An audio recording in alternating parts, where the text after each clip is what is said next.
Hello everybody, welcome to our channel. Today I'm gonna show you how to enable quick launch on your VIVO X300.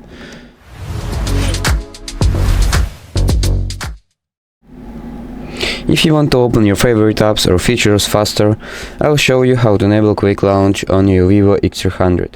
It's very simple and easy. So open up your settings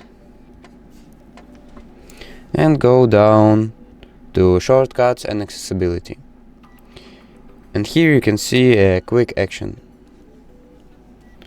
So basically turn on a quick action and now choose, for example, open app, and choose what app you want to open from your lock screen. So as it's turned on, you can see quick action is when the screen is off. You can press and hold the volume down button to enable specified features, and I'll show you how it works.